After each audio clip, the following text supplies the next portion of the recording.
when a flight attendant dismisses a black family and kicks them out of first class. She's convinced she's asserting her authority. Until, upon landing, she's hit with an earth-shattering revelation that the family actually owns the airline. What unfolds next will upend everything she once believed, leaving her to question every assumption. Before we dive into this unforgettable story, share where you're watching from in the comments, and if you enjoy this tale, be sure to like and subscribe. Alice Parker had been working as a flight attendant for nearly 15 years. She had seen it all.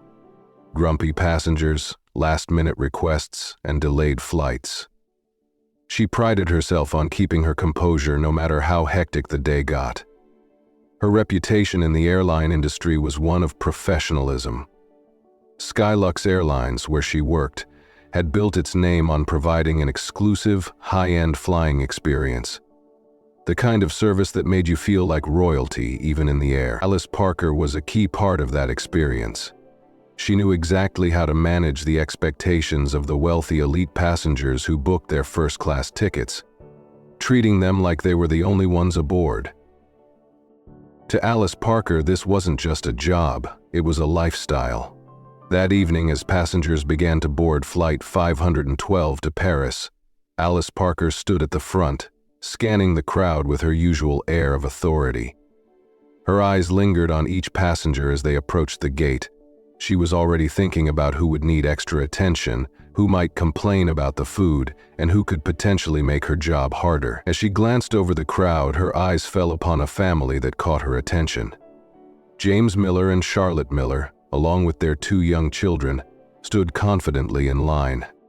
They weren't flashy, but there was something about them that made Alice Parker take notice. James Miller wore a simple navy blue suit, and Charlotte Miller had on a modest yet elegant dress. Their children, quiet and well-behaved beside them, from their appearance seemed like any other family who could afford first-class tickets. Yet something about them unsettled Alice Parker as they approached the gate. Alice Parker noticed that their boarding passes were first class, and yet she couldn't shake the feeling that they didn't belong in the premium section. It wasn't their attire.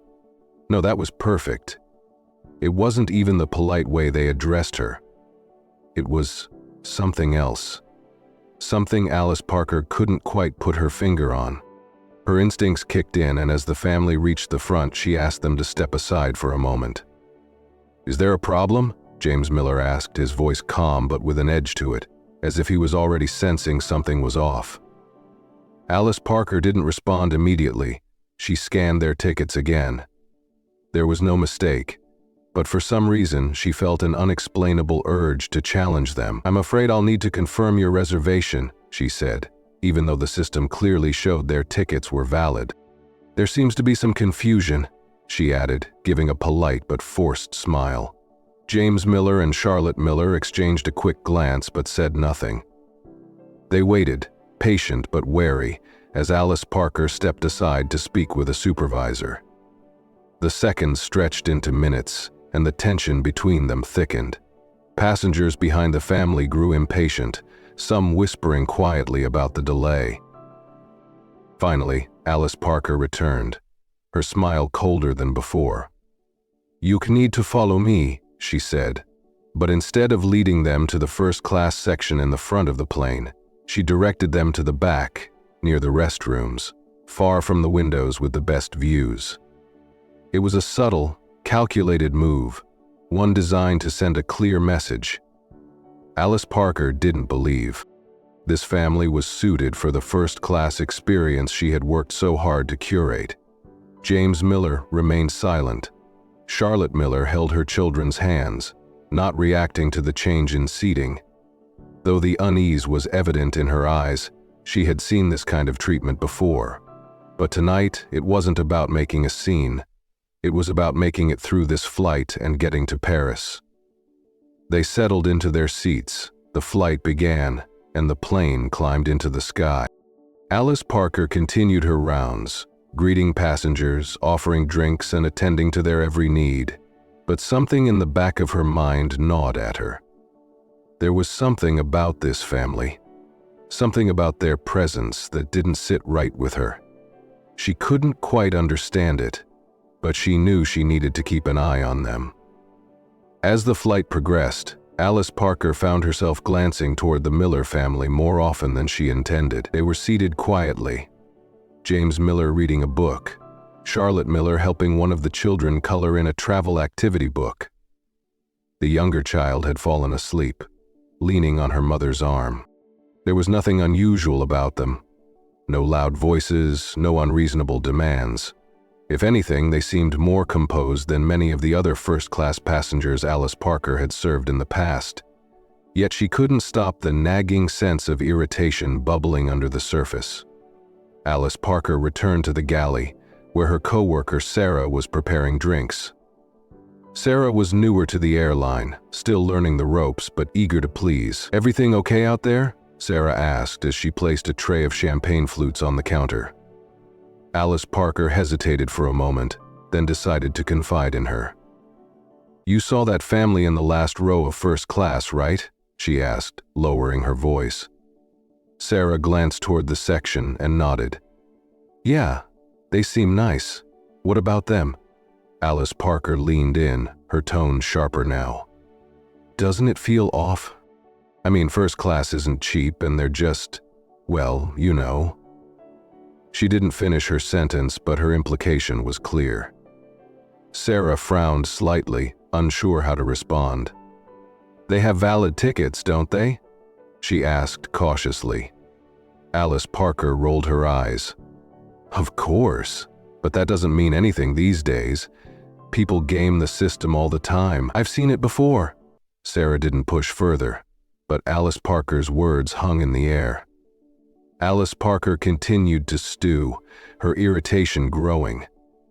She felt justified in her actions earlier at the boarding gate, convinced that her instincts about the family were correct. She started keeping a closer watch on them, looking for any sign of behavior that might confirm her suspicions.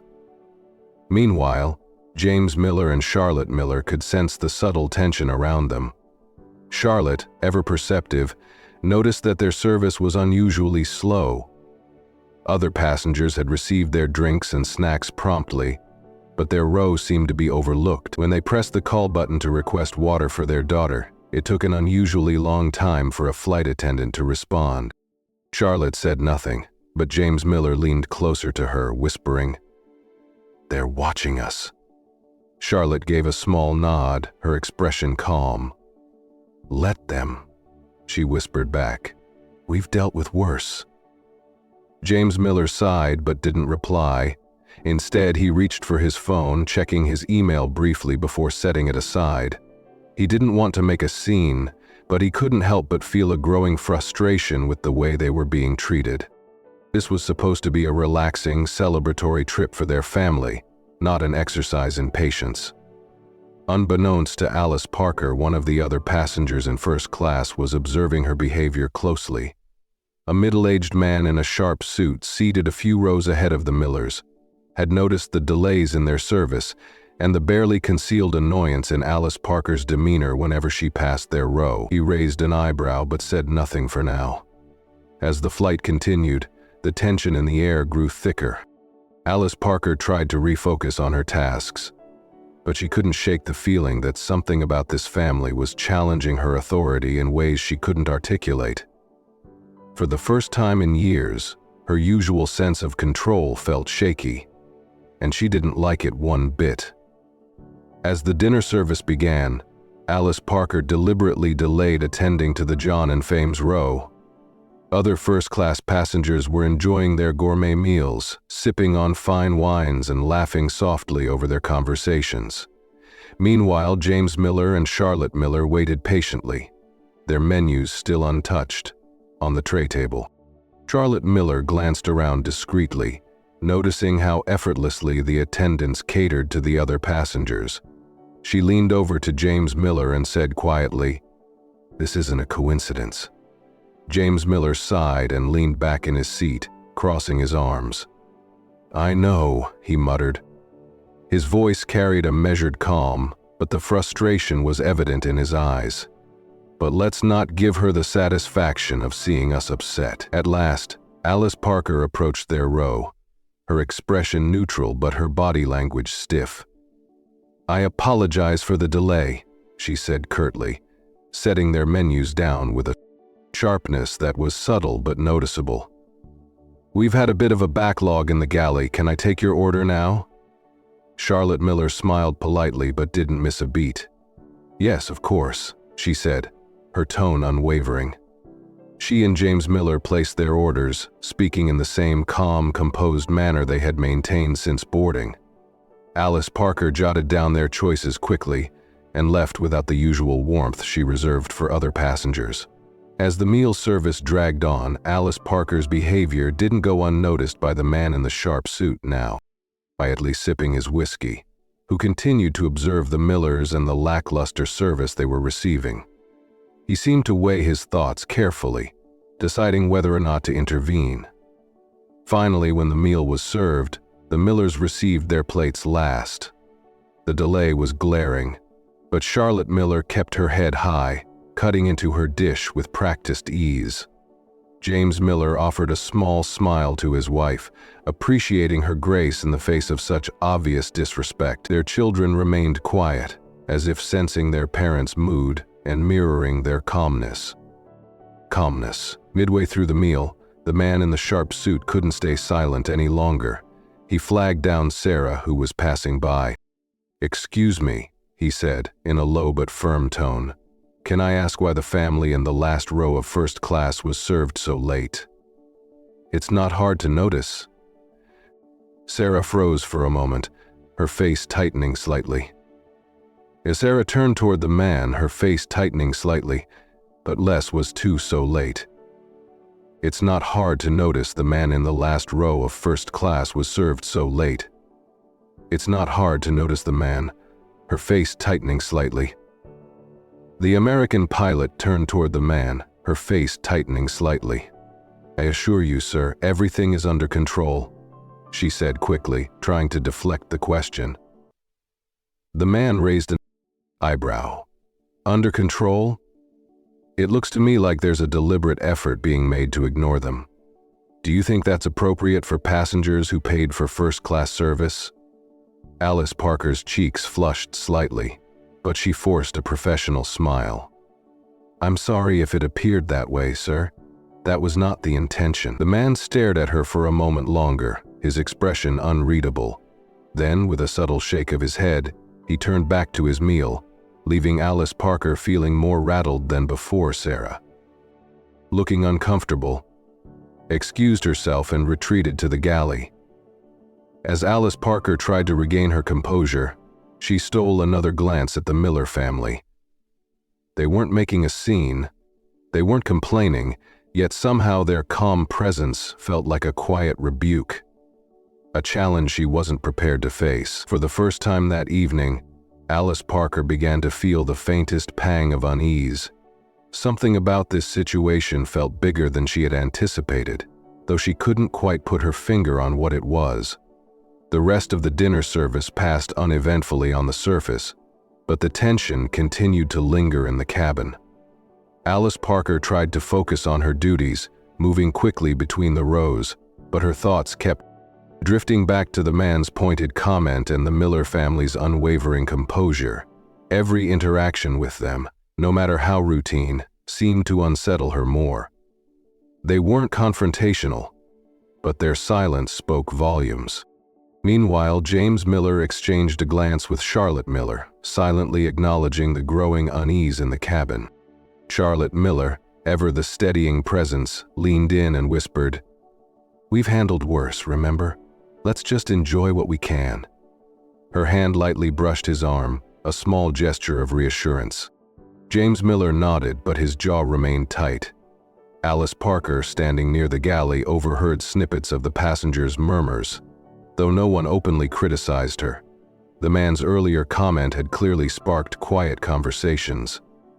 Alice Parker felt her control slipping, and with it came an uncharacteristic nervousness. She prided herself on maintaining professionalism and command in any situation.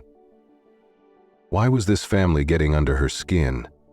As the hours stretched on, the cabin lights dimmed for the night, and passengers began settling into their seats, some dozing off while others watched in-flight movies. The Miller children had fallen asleep, their small heads resting on their parents' shoulders. James Miller and Charlotte Miller, however, remained alert, their quiet conversation punctuated by occasional glances toward the flight attendants in the galley. Alice Parker couldn't keep her frustrations bottled up any longer. She turned to Sarah and muttered, "I don't understand why they're acting so entitled. It's not like they're royalty." Her voice was low, but the bitterness was unmistakable. Sarah, visibly uncomfortable, hesitated before replying, "I don't think they're acting entitled. They're just normal passengers. Maybe we should just treat them like everyone else." Alice Parker shot her a sharp look. "You don't understand. I've been in this business long enough to know when something doesn't feel right." She didn't elaborate, but the words hung in the air. Sarah opened her mouth to respond but thought better of it, retreating back to the cabin instead. Unbeknownst to Alice Parker, James Miller had quietly risen from his seat and made his way to the front of the plane, speaking briefly with the captain's assistant. His calm demeanor hadn't wavered, but there was a quiet intensity in his request. The assistant nodded and escorted James Miller to the cockpit, where he had a brief and private conversation with the captain. When James Miller returned to his seat, Charlotte Miller raised an eyebrow but didn't ask. She trusted her husband's judgment and knew that whatever he had planned would be handled with the same quiet dignity they had shown all evening. Alice Parker, still oblivious to the conversation in the cockpit, continued her rounds. The other passengers in first class appeared relaxed, but there was a growing sense of awareness among them. Some were beginning to notice the subtle dynamics at play. The way Alice Parker seemed to bristle whenever she approached the Millers. Whispers grew louder, though no one confronted her directly, as the plane sailed through the night sky. The cracks in Alice Parker's carefully maintained facade began to show. She couldn't shake the feeling that she had underestimated this family, but she couldn't figure out why. The question gnawed at her, pulling her focus away from her duties. And while she busied herself trying to maintain control of the situation, the Millers remained calm, quietly observing the events unfolding around them. Something about their stillness was unnerving, and Alice Parker had no idea just how much her actions were about to cost her, as the plane soared through the darkened skies. Alice Parker's unease continued to grow. Every glance at the Miller family seemed to unsettle her further. They weren't loud. They didn't demand anything, and yet their quiet presence felt like a challenge she couldn't ignore. Meanwhile, the cabin remained calm. Most passengers, either sleeping or quietly watching movies. It should have been a routine flight, but Alice Parker could feel an invisible weight pressing down on her in the first-class cabin. James Miller adjusted his seat slightly, leaning closer to Charlotte Miller. "Everything set?" he whispered. Charlotte Miller looked at him, her expression unreadable, before giving him a small nod. She glanced at their children, still fast asleep, then back at her husband. "Are you sure this is necessary?" she asked softly. James Miller gave a faint smile, the kind that carried both reassurance and resolve. "It's not about us anymore," he said. "It's about everyone who might go through this." Charlotte Miller held his gaze for a moment before leaning back into her seat, her hand resting protectively on her daughter's. Meanwhile, in the galley, Alice Parker found herself unable to shake a nagging sense of something she couldn't quite name. She had always trusted her instincts, and tonight was no different, but instead of clarity, her thoughts were clouded by frustration and confusion. Why did this family, who had done nothing outwardly wrong, bother her so much? She convinced herself it was simply because they were challenging her authority in subtle ways. The man's calmness, the woman's quiet grace. It all felt like an affront, though she couldn't explain why. As Alice Parker filled out a routine report near the galley, the same passenger in the sharp suit, the one who had confronted her earlier, approached her. He held his glass of whiskey loosely in his hand, his expression sharp, but calm. "Excuse me, miss," he said, his voice low enough not to disturb the sleeping passengers. Alice Parker looked up, already bracing herself for another comment. "Yes, sir, is there something I can assist you with?" The man tilted his head slightly, studying her. "You've worked for Skylux a long time, haven't you?" "Yes, I have," Alice Parker replied, keeping her tone professional. "But 15 years? Why do you ask?" The man smiled faintly, though it didn't reach his eyes. "Hearing, oppressive," he said. "Then you must know how important customer experience is to this airline. I assume the Miller family in the back row paid the same premium price as the rest of us. Wouldn't you agree they deserve the same service?" Alice Parker's mouth tightened. She hated the way his words cut straight to the point. "Of course, sir," she said, forcing a polite tone. "All passengers are treated with equal care, are they?" he asked, raising an eyebrow. "Because it doesn't look that way from where I'm sitting." Alice Parker's hand clenched slightly around the edge of her clipboard. "But if there's a concern, I assure you it will be addressed." The man took a sip of his drink, his gaze never leaving hers. "Good," he said evenly, "because you never know who might be watching." With that, he turned and walked back to his seat, leaving Alice Parker standing in the galley with a growing sense of dread. She felt as though she had just been warned, though she couldn't say why. Her thoughts raced, trying to piece together what he might have meant. Did he know the family? Were they someone important? Alice Parker shook her head, trying to push the doubts aside. She had handled difficult passengers before, and she would handle this situation as well. But deep down, she couldn't ignore the uneasy feeling that had settled in her chest. Something about this flight was different, and she was starting to realize that she might not be the one in control after all. The hours dragged on, and Alice Parker's nerves began to fray. Every time she looked at the Miller family, they seemed so calm, so unbothered by the thinly veiled hostility she had shown.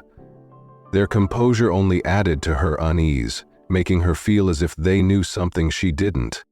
Her mind replayed the man's cryptic remark in the galley. You never know who might be watching. What had he meant, and why had he directed that comment toward her as the plane began its gradual descent?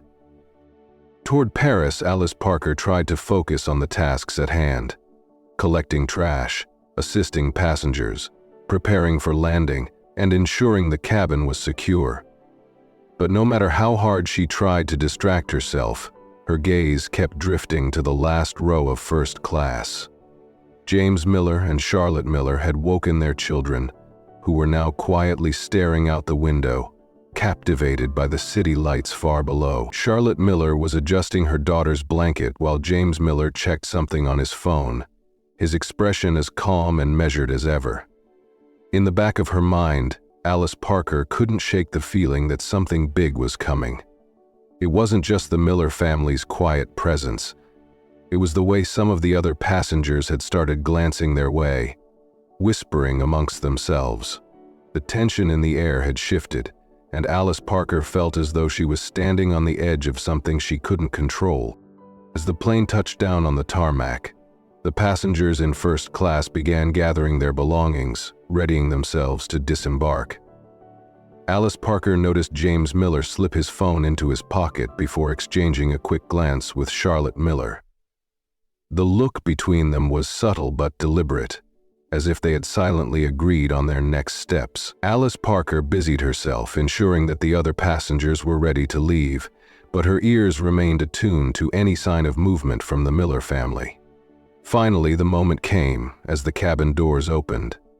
Alice Parker moved toward the exit to bid farewell to the first-class passengers, her professional smile firmly in place.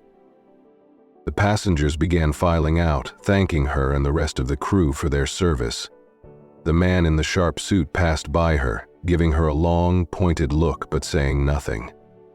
When it was the Miller family's turn, Alice Parker stiffened slightly. James Miller paused, looking her directly in the eye. "Thank you for the flight," he said in a tone so polite and measured that it made Alice Parker's stomach tighten. Charlotte Miller offered a similar courteous nod, her gaze steady and unreadable. Alice Parker forced a smile and nodded back. "You're welcome," she said quickly, eager for them to move on as they exited. James Miller turned briefly to look back at the cabin, his expression thoughtful. Alice Parker couldn't tell if it was a gesture of farewell or something else entirely.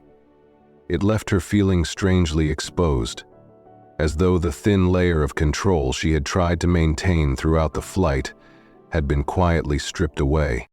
Moments after the last first-class passenger left, one of the flight attendants approached Alice Parker with a puzzled expression. "The captain wants to see you in the cockpit," she said in a hushed voice. Alice Parker's heart skipped a beat. "Now, what for?" she asked, trying to sound composed. "I don't know," the attendant replied, shrugging, "but he said it was urgent." Alice Parker felt a jolt of panic, but quickly smoothed her expression. She adjusted her uniform, took a deep breath, and headed toward the cockpit. She told herself it was probably a routine matter, something minor that could be resolved quickly. But as she walked through the empty first-class cabin, she couldn't shake the feeling that this was about the Miller family, and that whatever was waiting for her in the cockpit would change everything. Alice Parker stepped into the cockpit, the usual hum of the plane's systems filling the small, confined space. The captain, a composed and seasoned man named Captain William Thompson, was seated with the co-pilot beside him, both reviewing final landing procedures as Alice Parker entered. Captain William Thompson looked up, his expression unreadable. "You wanted to see me, Captain?" Alice Parker asked, keeping her voice steady as she clasped her hands in front of her, attempting to maintain her usual professionalism. Captain William Thompson nodded toward the empty jump seat. "Take a seat, Alice Parker," he said. Her heart thudded as she sat, glancing nervously between the two men. "Is something wrong?" the captain asked, exhaling deeply as he folded his hands on the console in front of him. "Alice Parker, we've received a message from corporate," he began, his voice calm but firm. "It concerns the passengers in row 1G and 1H. Alice Parker's stomach dropped. She didn't respond immediately, her mind racing. What message? Why now?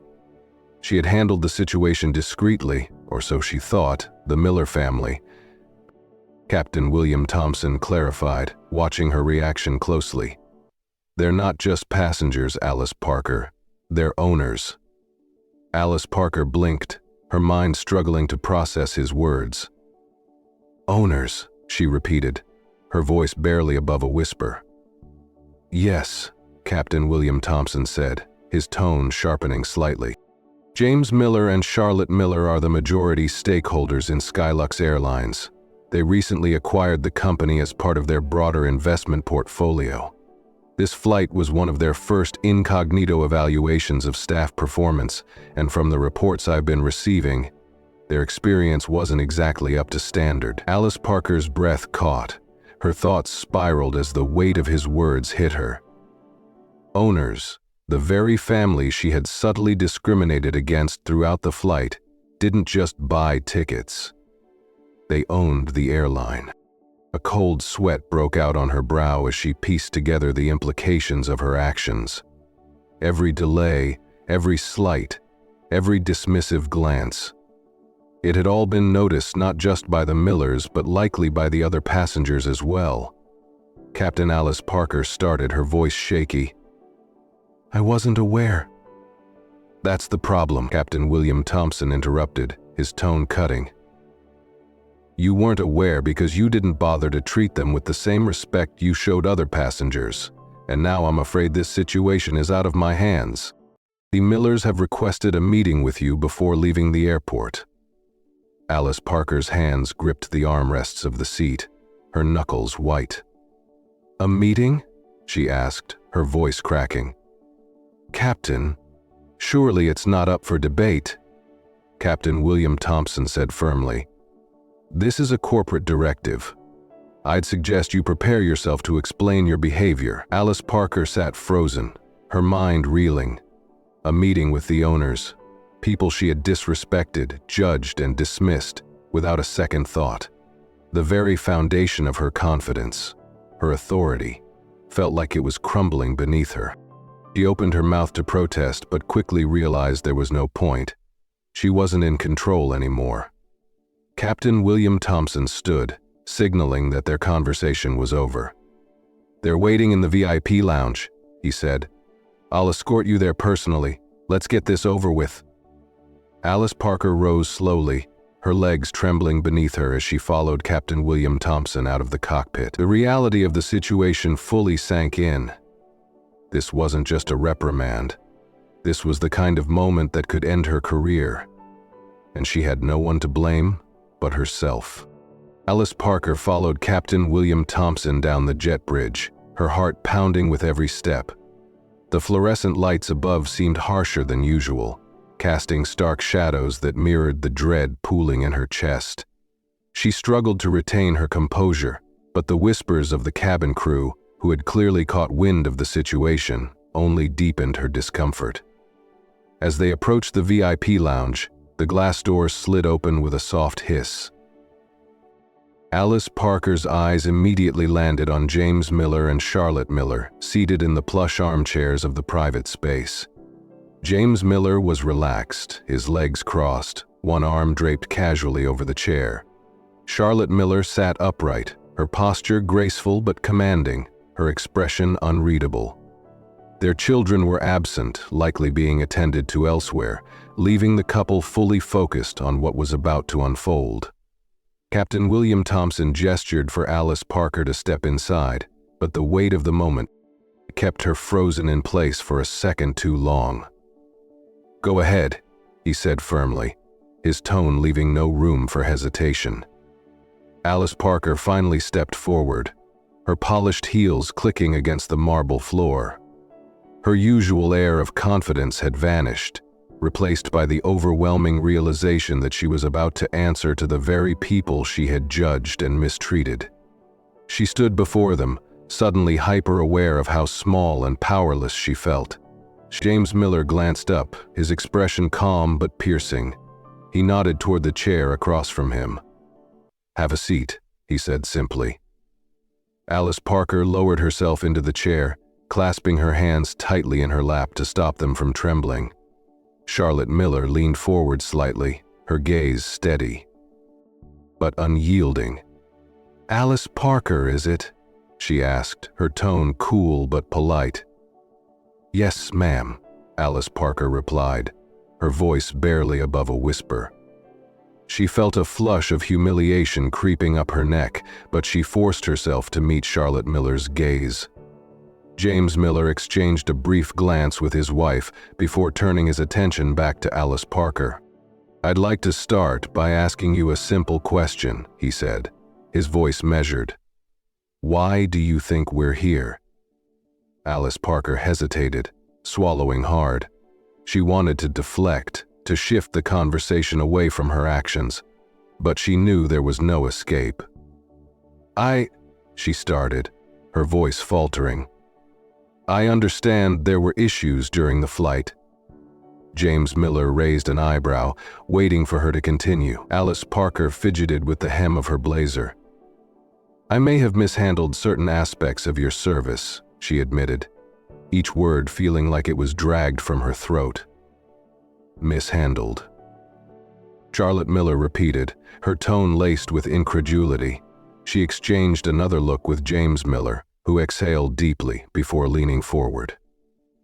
"Alice Parker," he said, his voice soft but firm, "this isn't about a delayed drink order or a less-than-ideal seat assignment.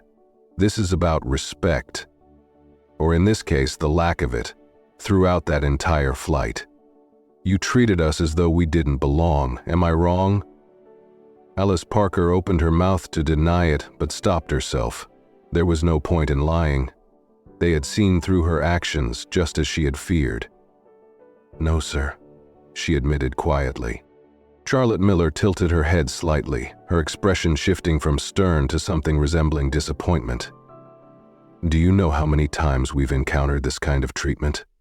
she asked, her voice calm but cutting. "We've worked hard to build a life where we don't have to justify our presence, but people like you still make us feel as though we're trespassing.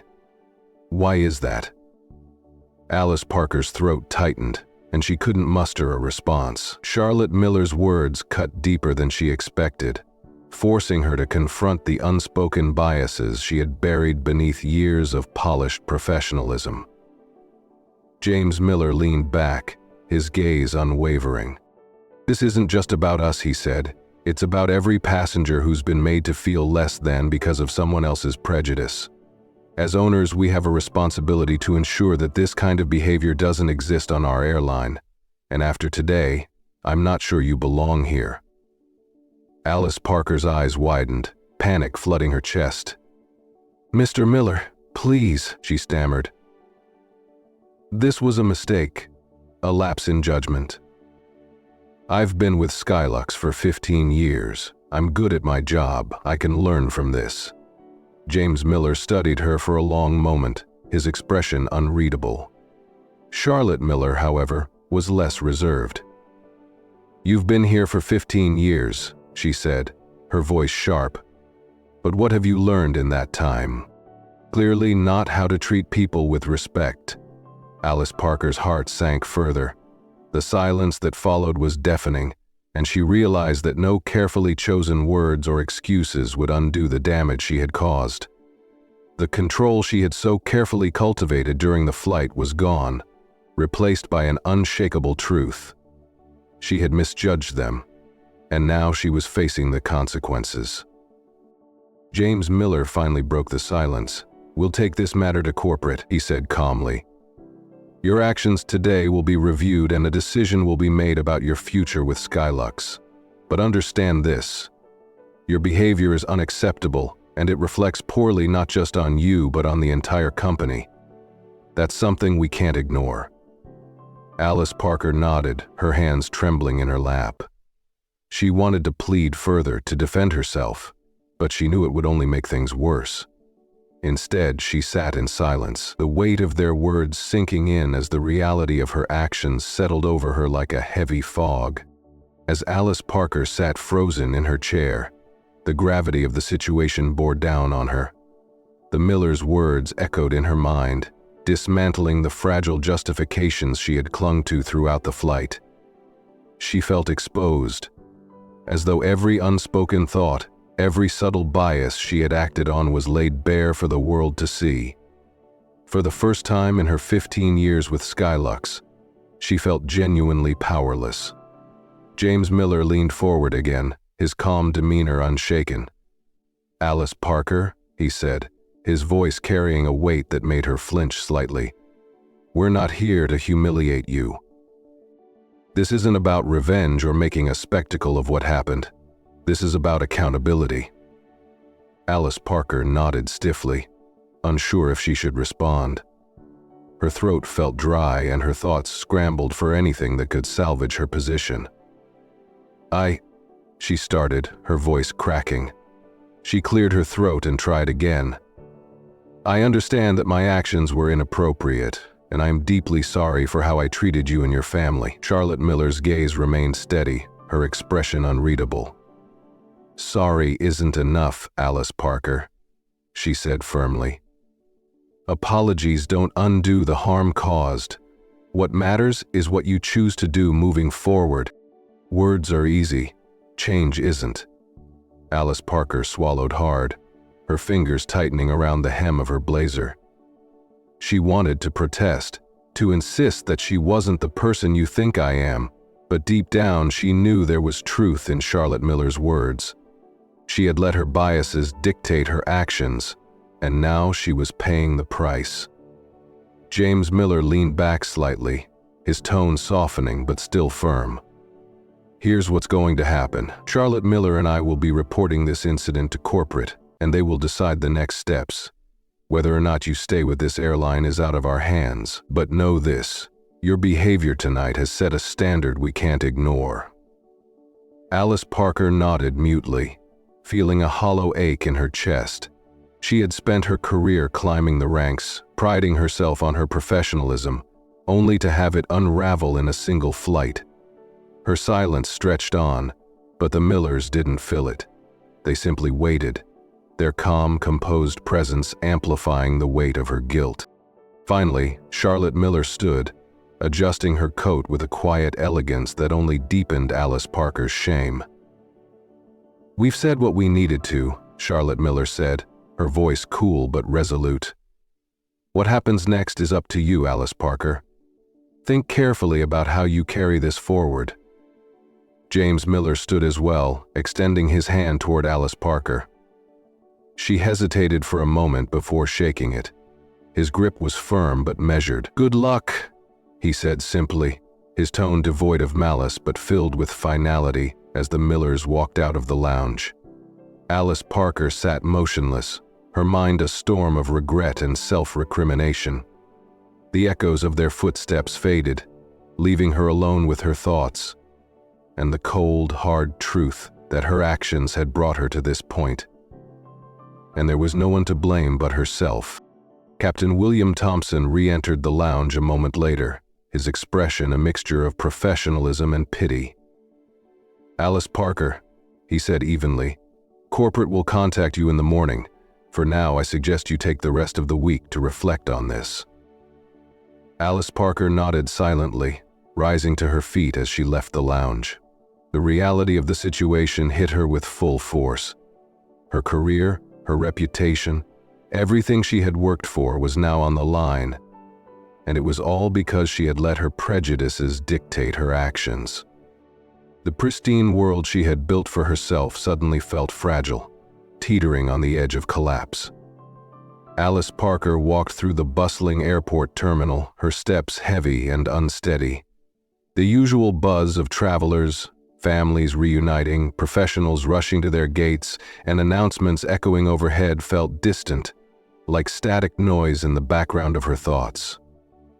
Her mind replayed the Millers' words over and over, each one cutting deeper than the last. The weight of their calm, deliberate confrontation felt heavier than any shouting match could have. She reached the employee parking lot and climbed into her car, gripping the steering wheel as if it were the only thing keeping her anchored.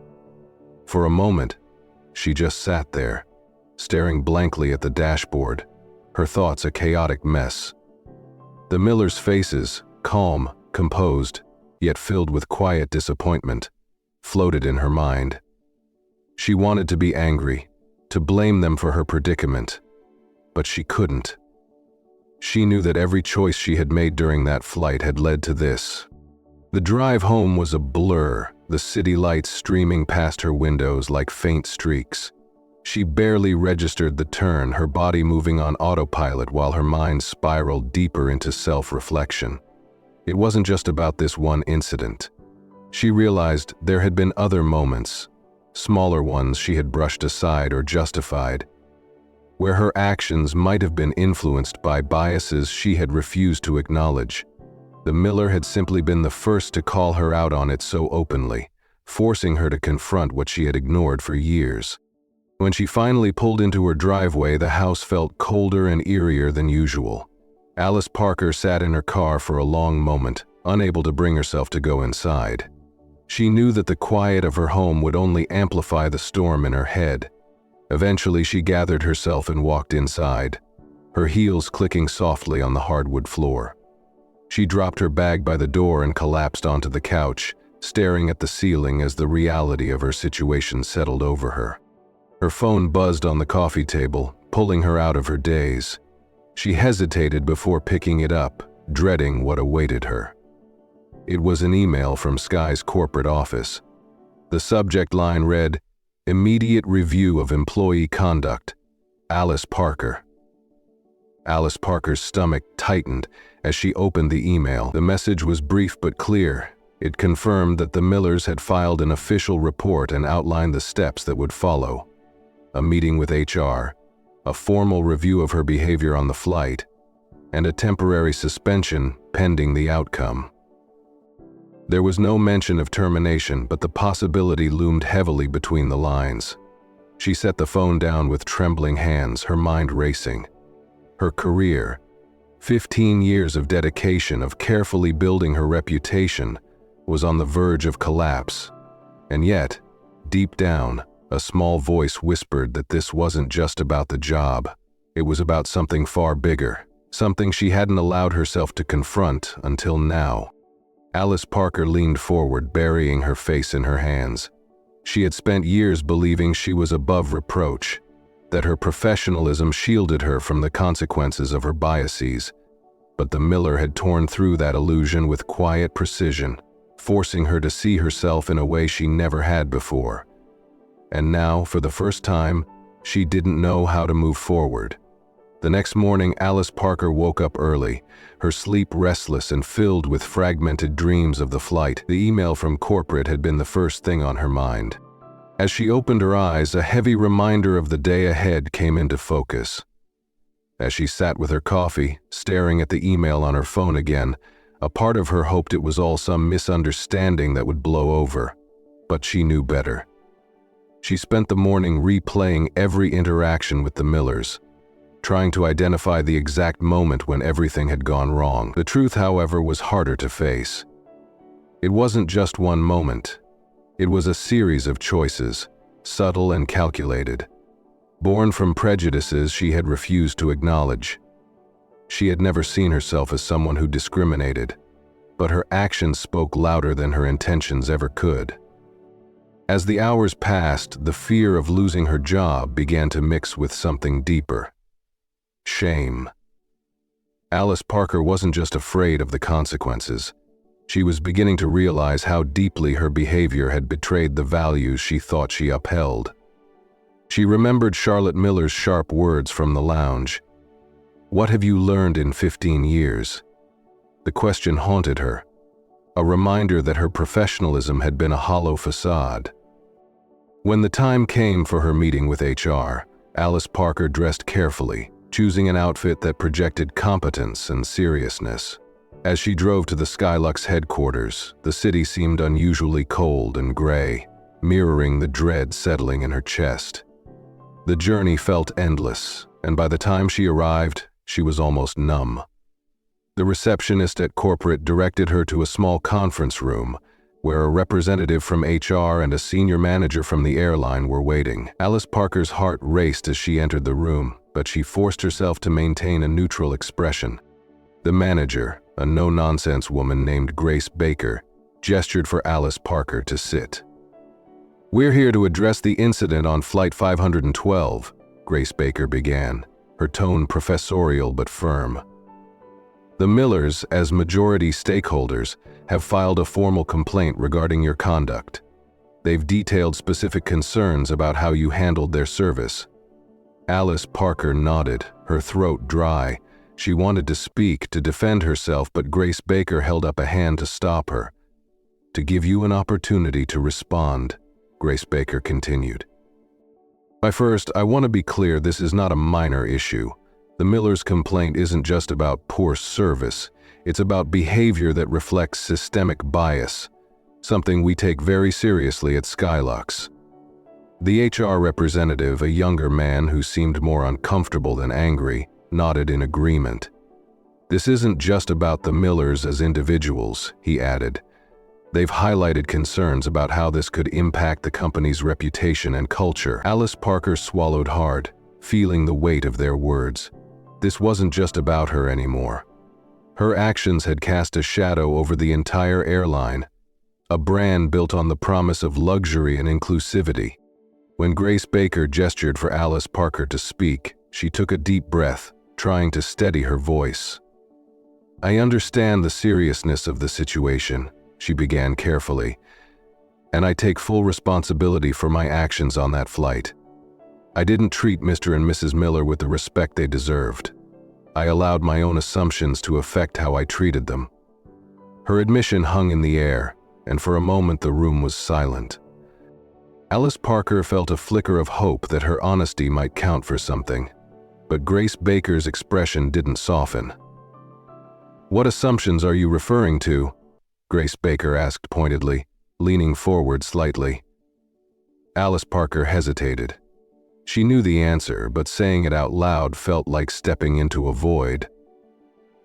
"I assumed they didn't belong in first class," she admitted quietly, her voice almost breaking. "I let that assumption influence how I treated them." Grace Baker's gaze didn't waver. "Do you understand why that's unacceptable?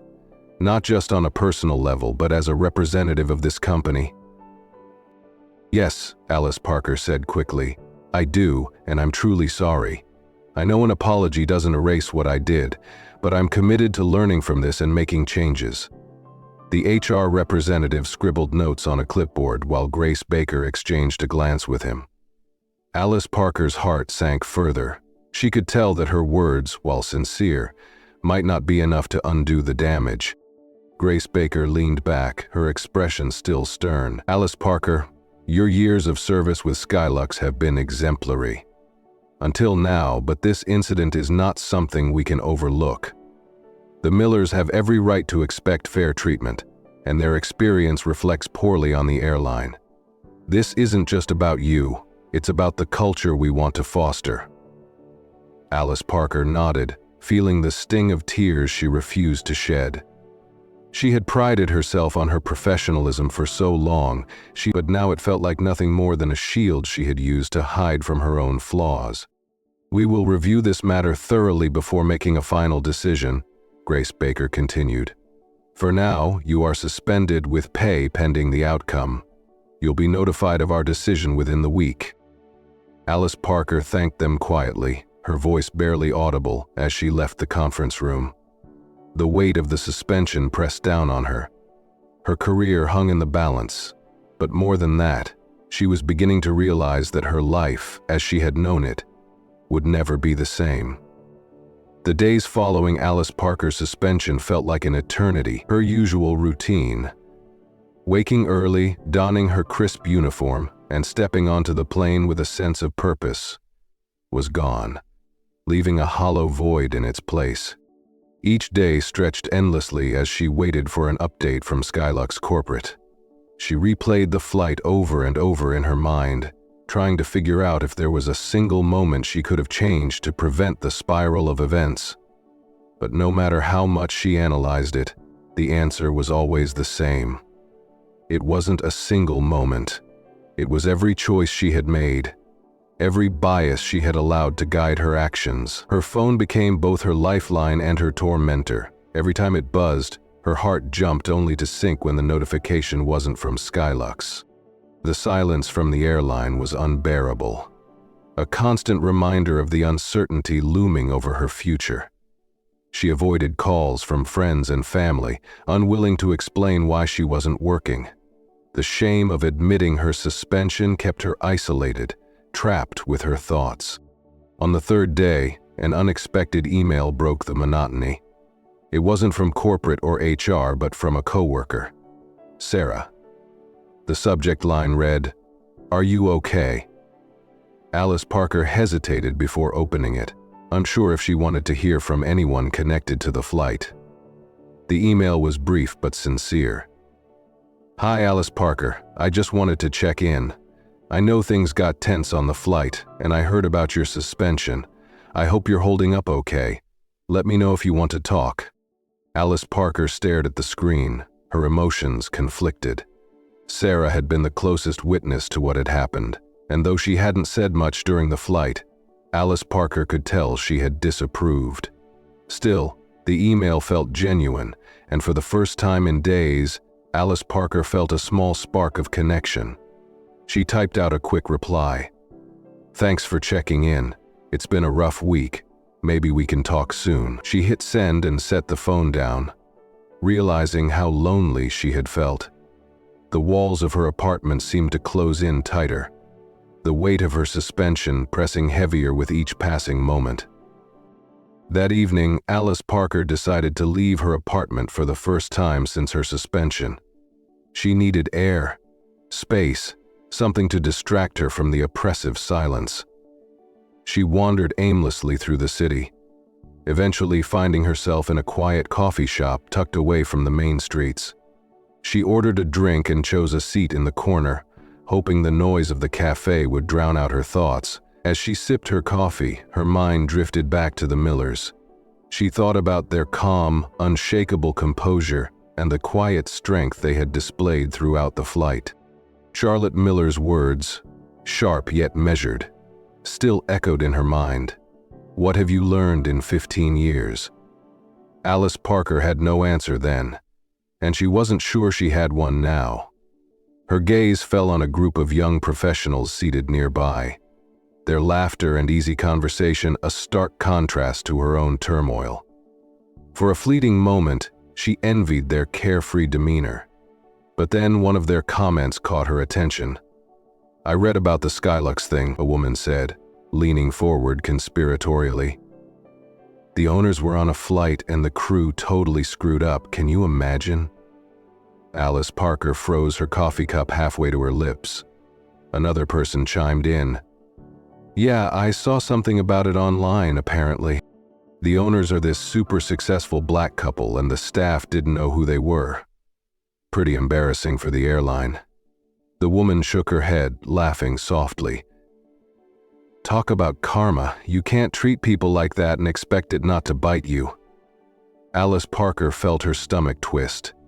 She hadn't realized how far the story had spread.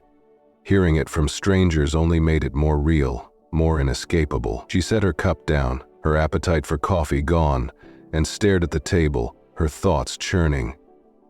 If people were already talking about the incident, what would happen if she lost her job? Would her name become part of the narrative? The idea of being publicly associated with this mistake sent a fresh wave of anxiety through her. Alice Parker left the coffee shop in a daze, the conversation playing on repeat in her mind. She realized she wasn't just fighting for her career anymore. She was fighting to preserve the identity she had built for herself. And for the first time, she wondered if that identity was worth holding on to at all. The following morning, Alice Parker awoke to an email from Skylux Corporate. Her breath hitched as she opened it, scanning the message quickly. The subject line read, Decision regarding suspension. Alice Parker. Her stomach churned as she read the first few lines. Dear Miss Parker, following a thorough review of the incident on Flight 512 and consultation with the airline's leadership team, including our stakeholders, we have reached a decision regarding your employment with Skylux Airlines. Her eyes skimmed down, heart pounding. Then the words struck her like a blow. Employment with Skylux Airlines will be terminated effective immediately. Alice Parker reread the line several times, as though the words might change if she stared at them long enough. But they didn't. The email continued, detailing the reasons for the decision: violation of company policies regarding inclusivity, failure to uphold the airline standards, and the potential damage to its reputation. It ended with a curt note about her severance package and instructions for returning her uniform and credentials. She dropped the phone onto the table, her hands trembling. It was done. The career she had spent 15 years building was gone in an instant. She sat in stunned silence, the enormity of it washing over her. The fear of this moment had consumed her for days, but now that it had arrived, it didn't feel real. It felt like the ground beneath her had vanished, leaving her suspended in a void. Her first instinct was to call someone, anyone, but she hesitated. Who would understand? Her co-workers would see her as a cautionary tale, a reminder of what could happen if they crossed the line. Her family would likely be supportive, but they wouldn't grasp the full scope of what this meant to her, and she didn't have many friends outside of work. Her life had revolved around Skylux for so long that it was hard to imagine anything else.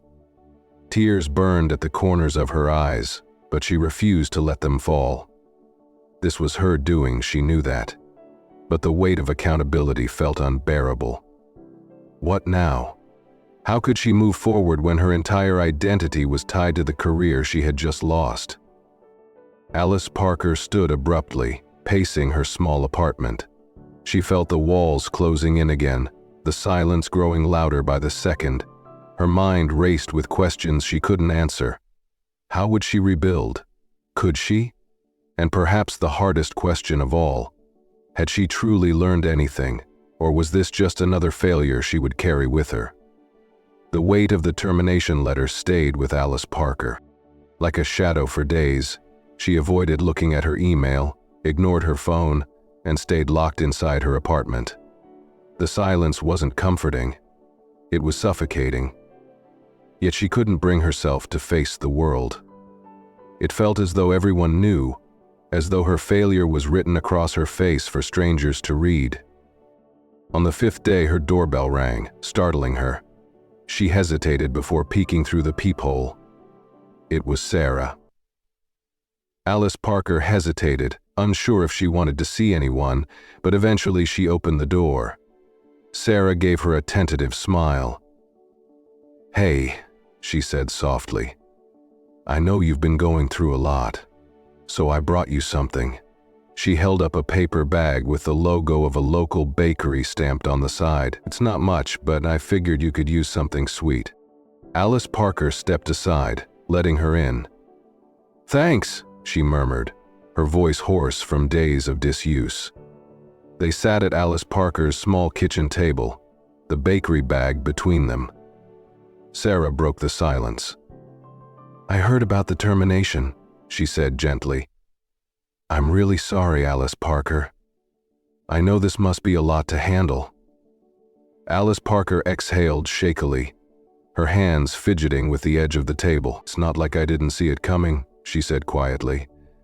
"I made my choices, and now I'm paying for them." Sarah nodded, her expression compassionate. "I get that," she said. "But you're not the only one who's ever made a mistake. You're just in a situation where it was impossible to hide from the consequences." Alice Parker looked up, her eyes searching Sarah's face.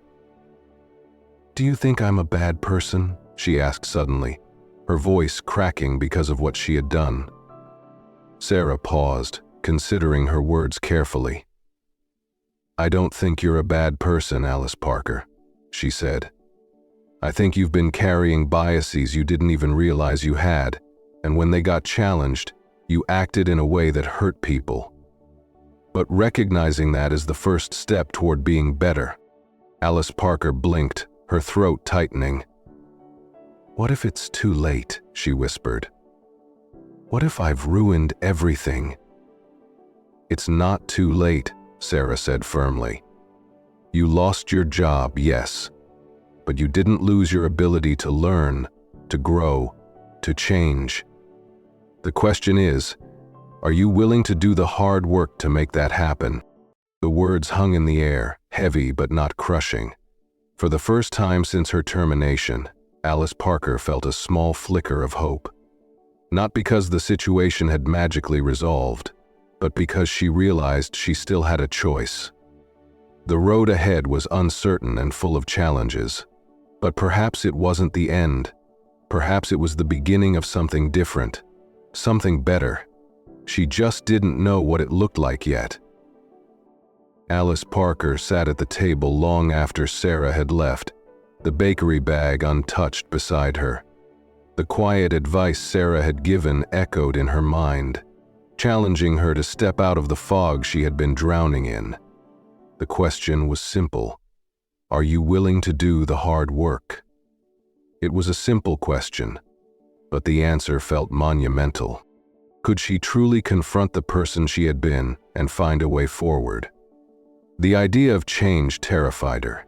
She had spent so many years building her identity as a professional, confident, composed, untouchable. Yet the cracks in that identity, exposed so brutally by the Millers, left her unsure of who she was without it.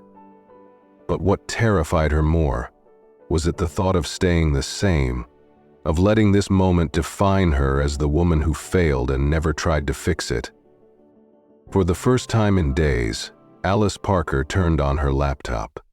She stared at the blank search bar, unsure where to start. Slowly, she began typing, "Unconscious bias and discrimination in the workplace." The search results flooded in. Articles, studies, training programs, personal essays.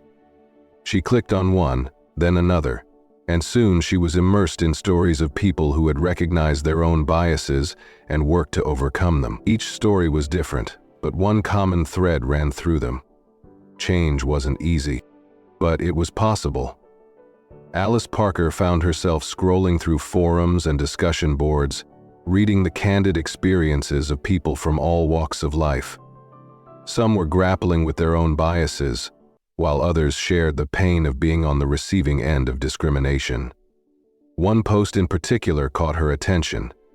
Written by a woman who had faced prejudice in her career and decided to take her experience and turn it into a force for good. She had started an organization aimed at fostering inclusivity and accountability in workplaces. The words resonated deeply with Alice Parker. She thought about Charlotte Miller sitting across from her in the lounge, asking a question that still haunted her. What have you learned in 15 years? Alice Parker realized she didn't have a good answer then, but maybe she could start finding one now. She bookmarked several articles and training resources, her fingers trembling slightly. For the first time, she considered reaching out to a professional organization for help, something she would have scoffed at in the past. But now the idea of learning from others felt less like a concession and more like a necessity. Alice Parker wasn't naive. She knew this wasn't a quick fix. Undoing years of ingrained attitudes and behaviors would take time and effort. But the alternative, remaining the person who had failed so profoundly, was no longer acceptable. The next morning she woke with a strange mix of dread and determination. She knew what she needed to do. She picked up her phone and stared at the number she had saved years ago. Her younger sister, Laura. They hadn't spoken in months, their relationship strained by Alice Parker's rigid and often dismissive attitude. Laura had spent years working as a diversity and inclusion consultant, but Alice Parker had never taken her work seriously. Now it was Laura she needed to hear from most. Alice Parker hesitated, her thumb hovering over the call button. Would Laura even want to hear from her after all this time? But as Sarah's words replayed in her mind, you didn't lose your ability to learn, to grow, to change. She pressed the button and held the phone to her ear. It rang twice before Laura answered in a cautious voice. "This is a surprise," Alice Parker said after taking a deep breath. "Hi, Laura, I know it's been a while. I need to talk to you if you're willing to listen." There was a pause, and Alice Parker braced herself for rejection, but Laura's voice softened. "I'm listening." Alice Parker didn't hold back. For the first time, she let herself be vulnerable, admitting the mistakes she had made, the biases she hadn't acknowledged, and the consequences that had shattered her career. She didn't try to excuse herself or shift blame. She simply told the truth. When she finished, Laura was quiet for a moment. "Alice Parker," she said finally, "it takes courage to admit what you just did. Most people don't even get to that point. But you need to understand that this isn't about fixing one moment. It's about unlearning years of behavior and committing to real change. That's a long road." "I know," Alice Parker said, her voice steady but raw. "But I don't want to be the person I was. I don't want to keep making the same mistakes." Laura sighed, and Alice Parker could almost hear the shift in her tone, the cautious hope. "If you're serious about this, I can help. But it's going to take work. Are you ready for that?" Alice Parker's chest tightened, but for the first time it wasn't fear. It was something closer to resolve. "I'm ready," she said, and for the first time in weeks, she believed it. Laura began outlining steps Alice Parker could take. Resources to explore, courses to enroll in, and conversations to have with herself and others. Alice Parker listened intently, jotting down notes and already envisioning a different version of herself. One that wasn't defined by mistakes but by the effort to correct them. It wasn't redemption yet, but it was a start. Months passé and Alice Parker's life looked completely different. The woman who had once stood so firmly in her self-assured authority was now navigating a world of self-discovery, accountability, and growth. It wasn't easy. Far from it. Every step along the way forced her to confront parts of herself she had spent years ignoring. But with Laura's guidance and a determination she hadn't known she possessed, Alice Parker began the hard work of rebuilding herself. She started small, taking an online course on unconscious bias and how it manifests in professional environments. At first, the lessons stung, holding a mirror to the attitudes and assumptions she had carried for years. But instead of retreating, Alice Parker leaned in. She read articles, attended webinars, and even joined a local discussion group that focused on creating inclusive communities. For the first time, she was listening to voices she had once dismissed, and their stories shifted her perspective in ways she hadn't anticipated. One day, as she was flipping through her notes from a seminar, Alice Parker came across the contact information for a nonprofit organization that focused on workplace equity. She hesitated before dialing the number, unsure of what she could offer. But when the director picked up, Alice Parker explained her situation honestly. Her years in the airline industry, the mistakes she had made, and her desire to contribute to meaningful change. To her surprise, the director was open and encouraging. People who are willing to own their mistakes and learn from them are exactly the kind of allies we need, he said. Why don't you come by next week? Let's talk. That meeting marked the beginning of Alice Parker's second chapter. She started volunteering with the nonprofit, using her experience in the airline industry to help develop training programs for businesses. Her role was small at first, but as she grew more confident, she took on larger responsibilities, speaking at workshops, mentoring younger professionals, and even helping to draft policies aimed at promoting equity in the workplace. The transformation wasn't just professional. Alice Parker reached out to people she had distanced herself from over the years, including Sarah. They met for coffee one afternoon, and Alice Parker apologized sincerely for the way she had handled their dynamic on the flight. Sarah, ever kind, smiled and said, "I knew there was more to you than what I saw that day. I'm glad you're proving me right." Even the Millers stayed in her thoughts, their calm strength serving as a silent guide for how she approached her new life. One day, Alice Parker wrote them a letter. She wasn't sure if they would ever read it, but she felt compelled to put her gratitude and apology into words.